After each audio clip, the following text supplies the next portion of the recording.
Here at the Sheraton Hamilton, we are officially announcing that Darko Vranich and Vrancor Development Corporation are donating the 8 friezes to the city of Hamilton. It's really difficult to put into words exactly what this means to me, to have worked so closely with Elizabeth Holbrook, so intimately. She was a friend, an incredible friend. She was an incredible support, not just in my career, but in the career of so many people. In 1996, we went on a little tour in a car, and she took me up to the Federal Building, and she said to me, as we stood just inches away from the panels, she rubbed her hands across it, and she looked at me right in the eyes, and she said, "Do me a favor. You promise me that you'll do whatever it takes to save these panels, because one day this building might come down." And I looked at her and I said, "I will." And I hope that today, wherever she may be, that she's smiling down on everybody who's here tonight, everybody who's taken part in this, because she would be absolutely ecstatic. Mr. Vranich, thank you so much. Hey everybody, it's Jason Farr. Great to be back on Cable 14. We are pleased to be joined with, in studio this afternoon, Christian Corbet, who is the founder of the Canadian Portrait Academy. Christian, thank you very much for doing this, first of all. Thank you very much for being here. My pleasure. Before we get into a very good friend of yours, Dr. Elizabeth Bradford Holbrook, and a recent federal building success story, which brought you here all the way from Corner Brook, Newfoundland. I want you to tell me more about yourself, because it's not just the founder of the Canadian Portrait Academy that we're talking to today. Well, I'm Christian Corbet. I guess that's already been covered. I am founder of the Canadian Portrait Academy. I'm an artist, a sculptor in my own right, and a forensic artist as well. What is it for you, of all the mediums in art, why did this attract you? Well, I think sculpture was I enjoyed painting first and foremost. I mean, I was a painter. I'm a painter second now, but I was a painter when I first met Elizabeth Holbrook, and she told me I painted like a sculptor, and to put down my tools and to try my hand at sculpting. So I did, and that's when I realized that that something in three-dimensional form had a greater impact, at least for me. You mentioned Dr. Elizabeth Bradford Holbrook. Yeah. It brought you here to Hamilton. We'll get into that in just a bit, but to your connection to her. My connection to Elizabeth, well, she was first and foremost a friend. Elizabeth was somebody who I met through a mutual colleague back in 1996 when I was doing research for founding members of the Canadian Portrait Academy. And trying to locate portrait sculptors was very difficult. Lots of portrait painters, but portrait sculptors, there were a great few of those. So and of her stature?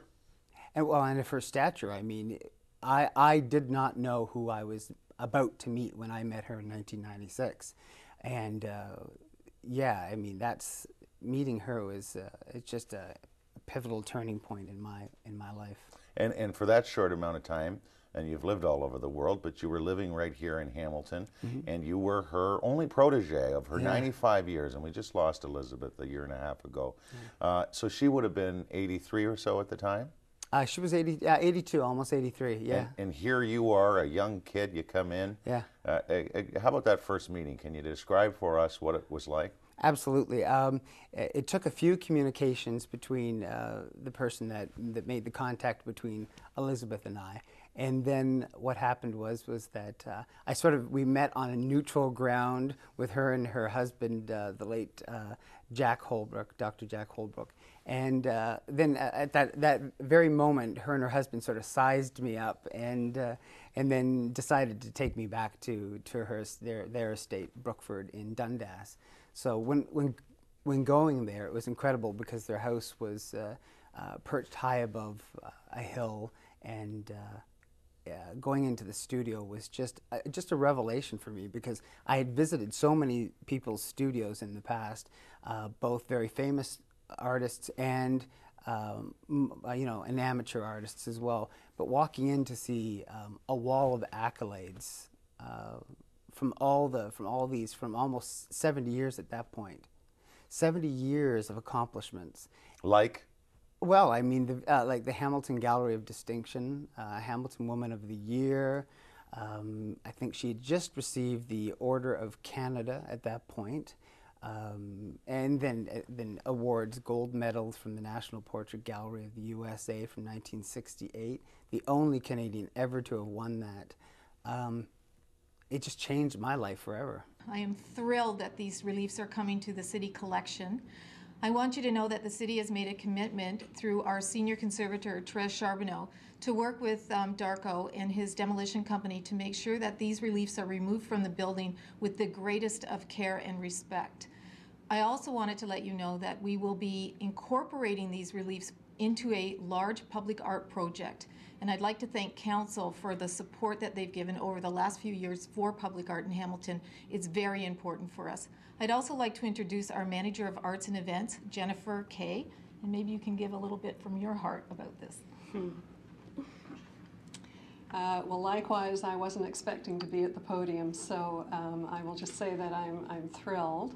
You know, there's been a lot of discussion about what would happen, and I think this is a good outcome because we can ensure that the works are visible and available to the citizens of Hamilton. And as the person who oversees our public art program here at the city, I'm very much looking forward to working on this project. Let's talk about the relief sculptures at 150 Main Street. It's been a political issue to some extent over the course of the last 6 weeks, especially here in Hamilton.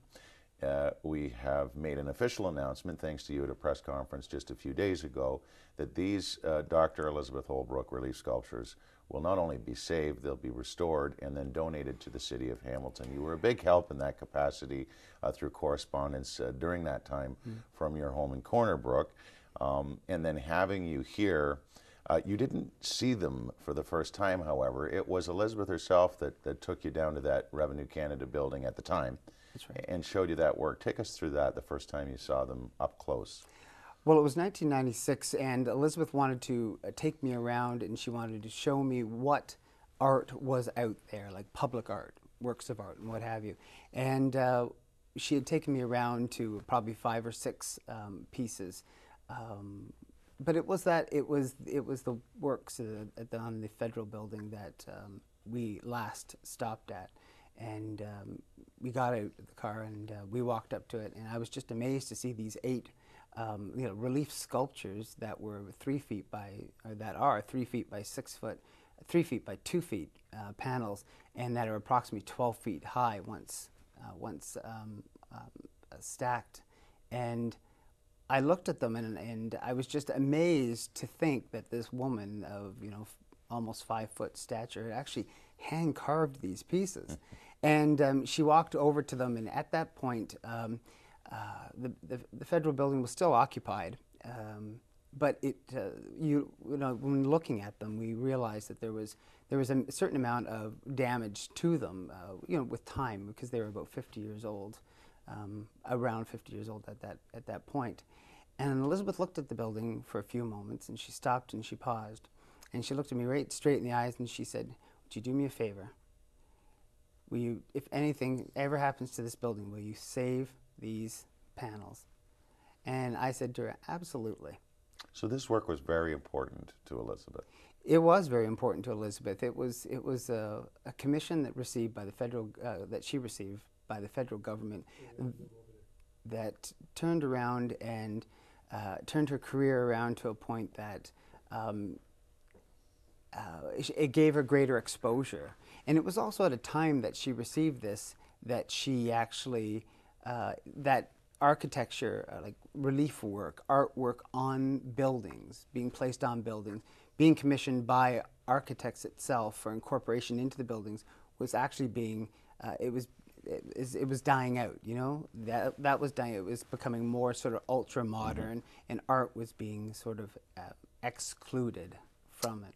So that's why it wasn't hard to get you on a plane to Hamilton and to help us through this process. No, because Elizabeth was like one of my best friends. Not like, she was my best friend. I mean, she was my best friend in the arts. She was an artistic soulmate, and no, I made a promise. Even before my official involvement, my concern was how to conserve and save these works. Dr. Holbrook was an internationally renowned, highly esteemed artist who lived and worked in Hamilton, yet relatively unknown to the general public. The artwork is of immeasurable artistic and historic significance. Unfortunately, the panels have been deteriorating for many years because of their exposure to the elements, and they now need a new home and some significant attention to restore them to their former glory. Over the years, Elizabeth made a point of saying to me, you know, teaching me, obviously. I mean, I spent a lot of time in her studio and working with her tools, and every so often she would pass me a tool and say to me, you know, this is yours. This belonged to, in particular, one of those tools was from Walter Allward. And Walter Allward was a mentor to her mentor, Emmanuel Hahn. Well, Walter Allward was the designer of the Canadian Memorial at Vimy Ridge. So when you take a look at that tool and you realize who that man was, the artist who designed this, and how it was passed down from Allward to Emmanuel Hahn to Elizabeth Holbrook to me, there's magic in that. There's a sense of spirit and power in those tools. And I'm incidentally doing a portrait now for a federal institution in Ottawa of Walter Allward using that very tool that he would have used on Vimy Ridge. What can you tell us, some inside stuff for the average Hamiltonian that maybe forgot or didn't even realize how significant this particular artist in Hamilton, of the many great artists in Hamilton, was to the international scene? Why she's... And an inside... Give us an inside idea of what she was like as a person, too. That would be fun. So, so you're looking for the sort of what she was like. Yeah, for the average Hamiltonian, what was Elizabeth like? Strong, very smart, very intelligent, exceptionally talented. She was a woman who was given a life and X number of days in this world, and she knew that she had to leave a legacy. Her great-grandfather was the Honorable Williams, who was, I believe, one of the first judges of Upper Canada. And I think it was instilled in her at a very early age that contribution, give back to your community, was a very important thing, and Elizabeth did that. Elizabeth was a great supporter of the arts. Her and Dr. Holbrook, her husband, often would visit artist galleries and studios and exhibitions, acquiring works of art, meeting them, making the right connections, helping other people make the right connections with her, and she helped people out quite a bit that way. But she raised horses. She brought in the very first New Forest ponies to Canada. She was involved in riding, in particular her daughter was, and she was just as incredible. For me, she was an incredible powerhouse. She often said that she felt as though that she still needed another 50 years on top of her life in order to get across what she was really meant to do. And I told her I'd be that extra 50 years. Christian, thank you so much. Thank you. Christian Corbet. Thanks for watching, everybody. It's hard not to get emotional when thinking about a woman who stood at the height of 4'11", who created panels that were 3 feet by 2 feet, did them without pneumatic tools, was raising 3 children, was married, was raising horses, and held a social life, and was out there patroning so many other people, so many other artists in achieving their goals and their dreams. And to hear this news today, I just know that that somewhere she's smiling down and she's saying, thank you.